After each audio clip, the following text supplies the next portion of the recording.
Good day. I'm Alan Michael from the Antigua and Barbuda Bureau of Standards. I am the Senior Standardization Officer with responsibilities for metrology.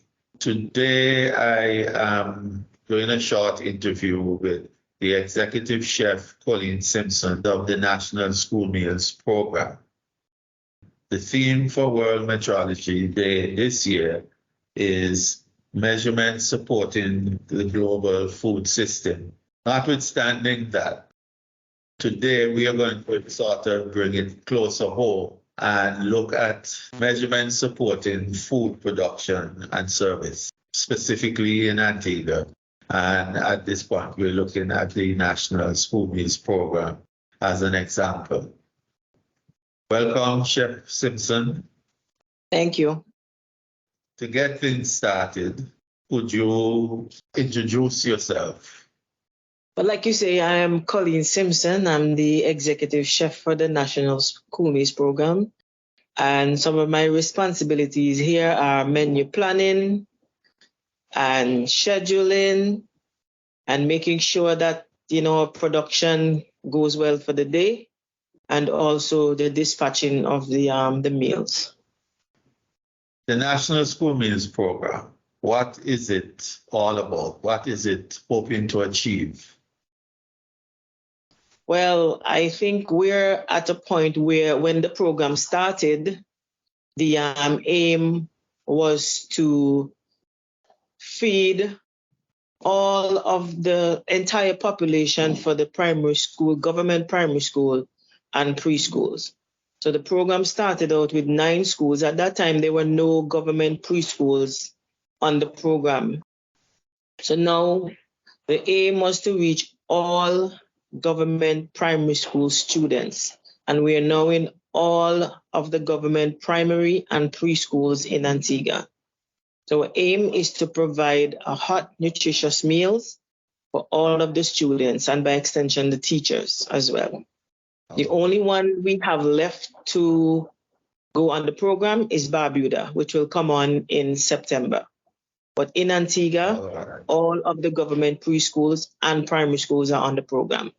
And the program is free for all. It's a choice for anyone who wants to be on the program, but it is open for all students and teachers in primary schools. So moving specifically to measurements, where in your production and service, or what aspects of your production and service involve measurements? Where are measurements taken? Well, it has to start from procurement, because we have to, for every single menu item, we have to produce a specific amount of food. So it has to start from procurement. They have to make sure that they procure the correct amount. So, and then stores and in the kitchen. So in my mind, it starts from procurement, because if they don't have the correct measurements for us, we cannot produce the amount that we need to produce to feed all of our students.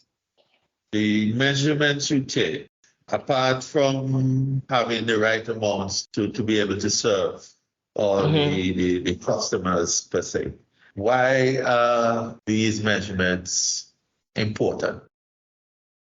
The measurements are important because we have specific serving standards for the different age groups.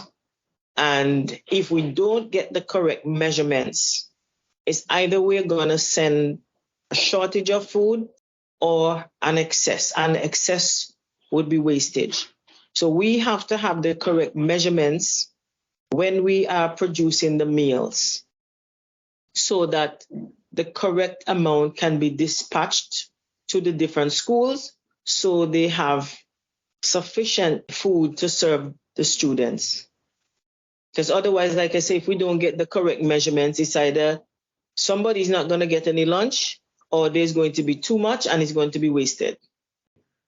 What about the temperature and how you measure ingredients for your meals and things like that? Here we have a temperature log for our fridges, our freezers, and we have temperature logs for the centers, the kitchen and the centers, right? When the meals are produced, immediately after the meals are cooked, they are measured and placed into hot boxes. And they stay in those hot boxes until lunchtime. But when the food arrives at the center, temperature is taken and logged. And then when it's service time, the temperature is taken again to make sure that it's still at the temperature that is safe for consumption. Do they have facilities for heating at the centers? The centers for us as service centers, some schools actually have like areas built up where the students may sit and eat, but a lot of them actually have to go back to their classrooms to eat their lunches. We only have, for the school meals program, we only have like the service centers. We don't actually have a center that is specific just for the students to eat their meals at all of the schools. Some of them do have, but not all of them. In the measurements that you perform in your daily work, how do you ensure that there is consistency in that every time you prepare a particular meal, it tastes the same? Because we have our recipes are tested and we have our recipes on file. And we actually don't even have to go into a file because we do the same. We have been doing it for so long that we know what measurements goes into what, like you say, to make it taste the same every time. Granted that we have the ingredients to put into every recipe that we have every time. Because of the nature of the program, we don't use scales in the kitchen. When I say scales, like we don't have to weigh the butter, like we get the butter either in 5 pounds or 1 pound.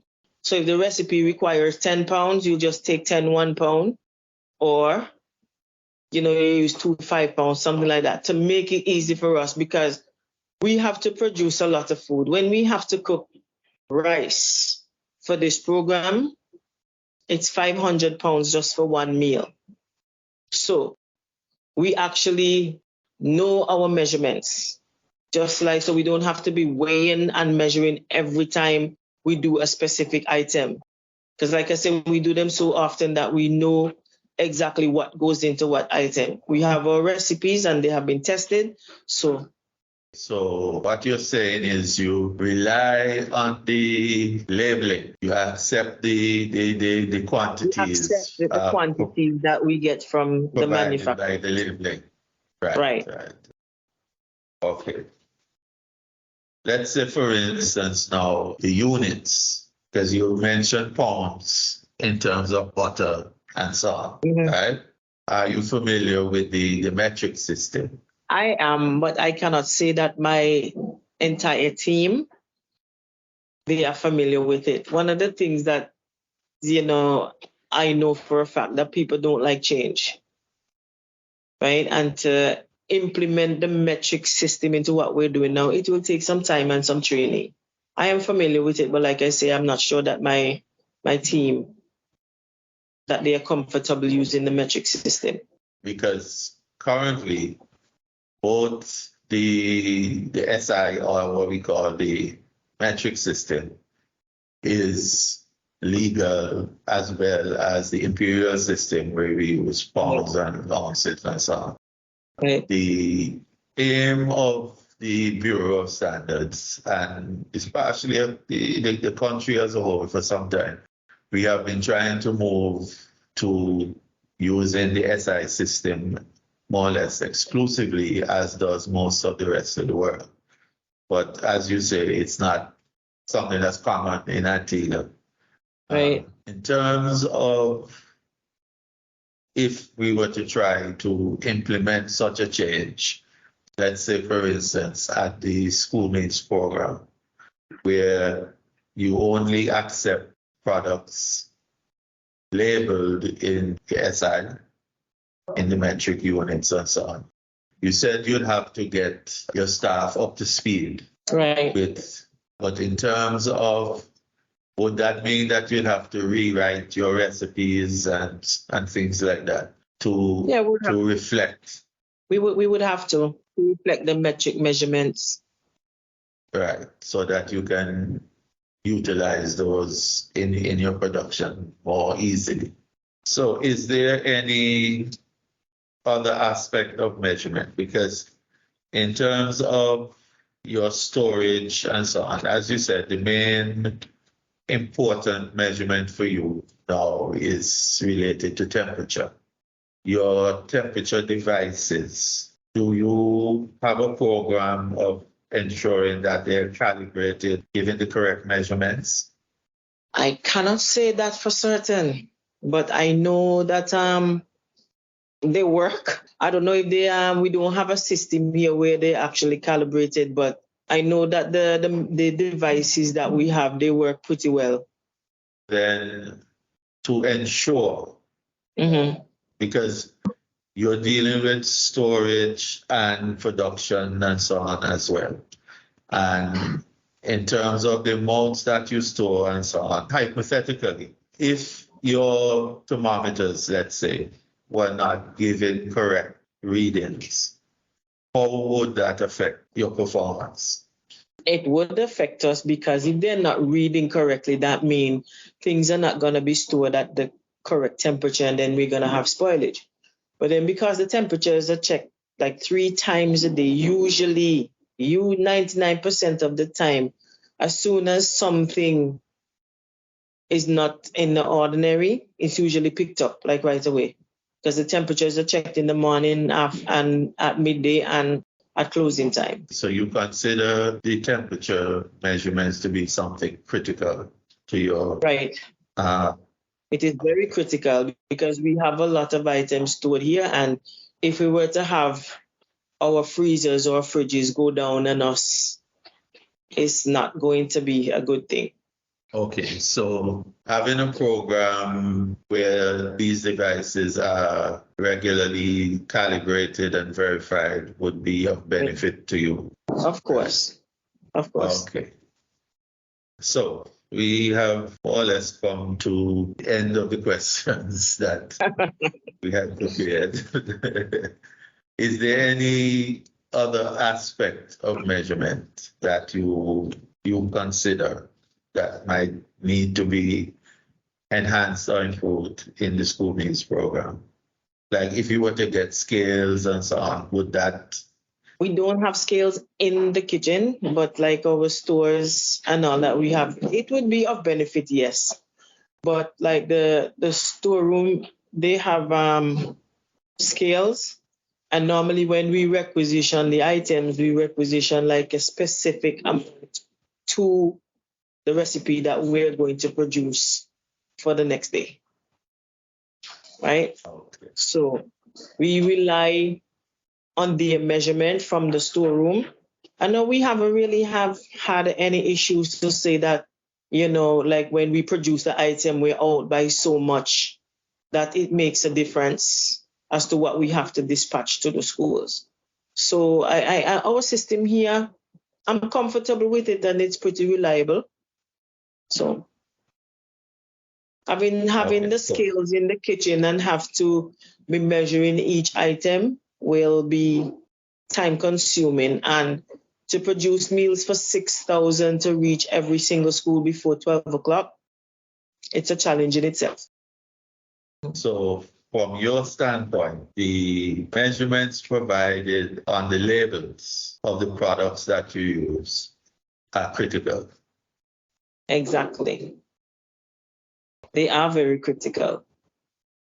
And we don't really have a lot of issues because there's some products, say pasta, for instance, sometimes we'll get a product that has a particular brand that maybe each package might be 10 ounces instead of 1 pound. And some might be, so we actually have to rely on the measurements, the manufacturer's measurements. Like I said, we don't have scales in the kitchen, and it will be time consuming to be measuring every single item. So once we get those items that are like not of, say, like instead of a 10 ounce, instead of a 1 pound, we have to do some quick calculation to make sure, because we have a specific amount that goes into each pot. So we'd have to do some quick calculation to make sure that is the right amount that is going into the pot when we get a different item with a different measurement than what we're accustomed to. Okay, then my final question would be not specifically related to the school meals program itself. Well, I know you have worked internationally and so on. And from that aspect, looking at Antigua as a whole and the rest of the world, how do you see, or what are your views on Antigua moving exclusively to using the international system of units as per se to continue to use the imperial system? Is it something that you would endorse? Most definitely. I have been back home in Antigua for 25 years, and 25 years ago we were using the metric system in Canada. So it's something I would definitely endorse. But like I say, I know people don't like change, and I know it would be a challenge, but it's something I would definitely endorse. Because even now, when you're trying to teach a class and you're doing certain recipes, I mean, most of the measurements are in metric, and you have to be, some people, I don't know how much this is, and you have to be calculating to giving them the imperial measurements. And I think that it is about time that we get on board to move totally towards the metric system, using the metric system. Okay, on that word, I think that's a very powerful statement, and I'm happy that you're so inclined. Okay, Chef. Well, thank you for participating in this interview. Hopefully, it will not be our last, because we are currently planning to begin an awareness program, a continuous awareness program in relation to the SI and so on. And so even in other areas of measurements, because as you mentioned, like the labeling and so on, that aspect is also a metrology function, where all around the world, metrologists make measurements, we do training and so on for competency. Well, the mantra is you measure once and accept everywhere and everything, right? So that it's an extensive system to ensure that, as you say, the labels you get can be relied upon. And so that was an important point that you made as well for us. So, Executive Chef Colleen Simpson, thank you again. You're welcome, Mr. Michael. Anytime. Working with you. Right. Yes, in the anytime. Future.